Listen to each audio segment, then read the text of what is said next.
الحمدللہ رب العالمین والصلاة والسلام علی اشرف الانبیاء والمرسلین نبینا محمد وعلی آلہ وصحبہ اجمعین، اما بعد۔ آج ہمارے درس کا موضوع ہے رمضان کے بعد کیا۔ بھائیوں،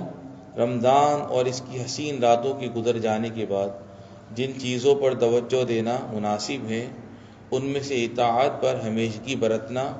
برابر نیک کام کرنا اور کوشش و عمل کے بعد ناکارہ پن، سستی اور کاہلی سے بچنا ہے۔ اللہ عز و جل نے فرمایا وَلَا تَكُونُوا كَالَّتِي نَقَضَتْ غَزْلَهَا مِن بَعْدِ قُوَّةٍ أَنْكَاثًا، یعنی اور اس عورت کی طرح نہ ہو جاؤ جس نے اپنا سوت مضبوط کاٹنے کے بعد ٹکڑے ٹکڑے کر کے توڑ ڈالا۔ دنیا کے ایام گنے چنے ہیں، سانسیں محدود ہیں اور موت کا وقت متعین ہے۔ لوگ اسے چھوڑ کر جانے والے ہیں، یہاں صرف عمل صالح کے لیے ہیں، جیسا کہ اللہ تعالیٰ نے فرمایا الذی خلق الموت والحیات لیبلوکم ایکم احسن عملا، یعنی جس نے موت اور حیات کو اس لیے پیدا کیا کہ تمہیں آزمائے کہ تم میں سے اچھے کام کون کرتا ہے۔ رمضان کا جو رب ہے وہی باقی مہینوں کا بھی رب ہے۔ بشر رحمہ اللہ نے فرمایا ان قوما یتعبدون ویجتہدون فی رمضان وقال بئس القوم لا يعرفون للہ حقا الا فی شہر رمضان ان الصالح الذی یتعبد ویجتہد السنۃ کلہا،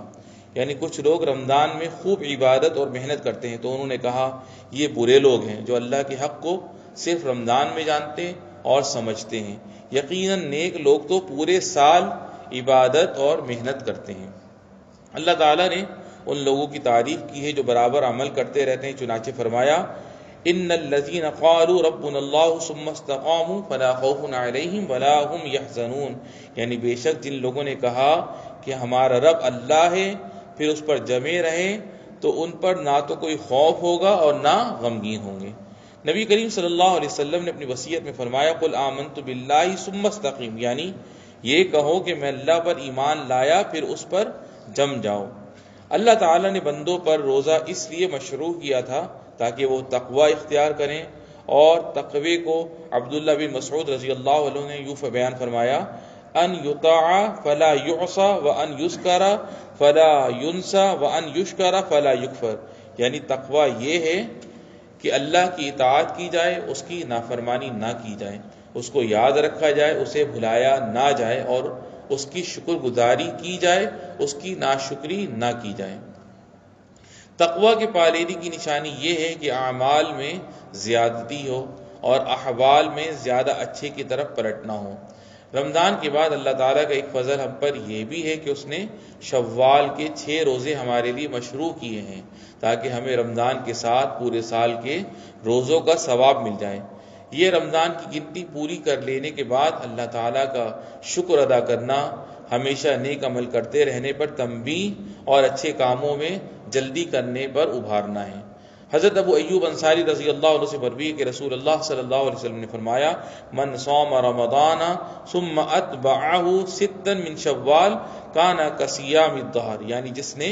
رمضان کے روزے رکھے پھر اس کے بعد شوال کے 6 روزے رکھے تو یہ پورے سال روزے رکھنے کی طرح ہیں۔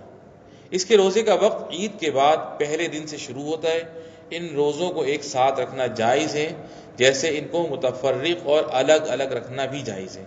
ان 6 روزوں کو رکھنے کی توفیق اس بات کی ایک نشانی ہے کہ رمضان کے روزے قبول ہو گئے ہیں، جیسا کہ ابن رجب رحمۃ اللہ علیہ نے کہا ہے معاودۃ الصیام بعد صیام رمضان علامۃ علی قبول صوم رمضان فإن اللہ اذا تقبل عمل عبد وفقہ لعمل صالح بعد، یعنی رمضان کے روزوں کے بعد روزے رکھنا